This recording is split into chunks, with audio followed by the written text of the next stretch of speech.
In this video, I'm going to walk you through step by step how you can connect Airtable to n8n, and it's going to take the next couple minutes because it's extremely simple. It took me a while to figure it out the first time around, but I want to show you from start to finish how you can go about and do this for yourself. So obviously, you're going to need it. You're going to need to have an n8n instance. If you don't have that yet, click the link in the description below. Sign up for one. You can get 14 days for free. It's absolutely amazing. But let's get into it. So you're going to start with a blank canvas, and let's obviously just start off with like a trigger manually thing. So first off, we're going to find and click the little plus sign here and look for Airtable. Click on that guy. Let's just go for create a record because that's the most common one. And what you're going to do, you're going to need credentials. So obviously this will be blank. So click on a drop down, click on create new credential. And what it's asking you to do is basically make sure that you enable the following scopes, all this stuff. But I'll show you what to do from here. So next step, obviously, just go over to airtable.com. You need to have an account first. So if you don't have that set up, I'm under the assumption that you do, but if you don't, you need to have one set up. It has to be with a business email. If you don't have one, then that is out of the scope of this video. Just set one up for yourself. You can't have a Gmail or a yahoo.com account. It's not going to work. They're not going to allow that. So once you have that done, they do have a free account you can set up just to play around with, but whatever. So once you have that going, this will be your homepage. Everything will be blank. First off, let's get your API key right now, and how you go about that is going to the top left corner for your profile. Click on that, go over down to Builder Hub. And the very first page, exactly when you show up here, will be the personal access token. I already have one set up, but yours will be blank. All you gotta do is go to the top right, click on create token. I was gonna call this demo for my sake, but you can call it whatever you want.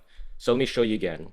It's gonna ask for the following scopes: data record, data read write, and schema base read. To make things super simple for you, just add all the scopes just for the hell of it. And you'll have everything enabled, so you have no issues, just to make it simpler for you later on down the road. Okay, so I'm gonna add all those right now. Give it a sec. Done. Now on the bottom here, click on add all resources and click add a base. So you just add everything. So obviously, if you don't have a workspace yet, you have to set one up. Let me show you what to do. So let's just click create token first, come back, copy that, click done, come back to n8n, paste this in here, click on save. As you can see, connection tested successfully. That is literally it. Now, let's go back to Airtable because you definitely need to have a workspace set up first. So going back to the back here.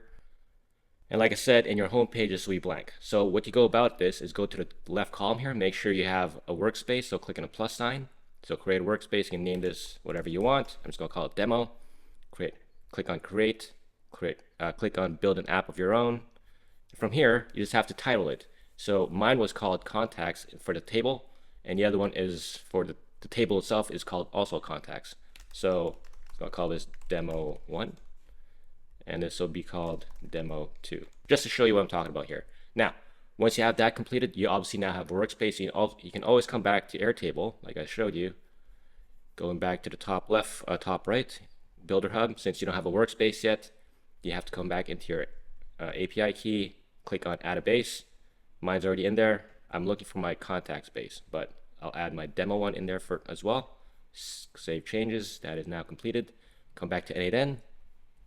Simply go into over here, and now that's connected. As I named it, demo Airtable is connected now. My base, like I said, was called demo, and the other one was demo 2. And now it has everything I need, and you're set to go. That is literally it. That is how simple it is to connect Airtable to n8n, and now you can have everything pull up your database, whatever information or data you have inside Airtable, it is all done. So if you found that video helpful or valuable, then please take a moment to subscribe to the channel, smash that like button, hit that notification bell because that lets me know I'm doing a good enough job for you guys, that I'll keep on making content for you. But if you want to see full step-by-step walkthroughs of full automations from start to finish, then click on a photo somewhere on the screen right now, and you can see that right for yourself and build along with me. Until then, I'll catch you in the next video.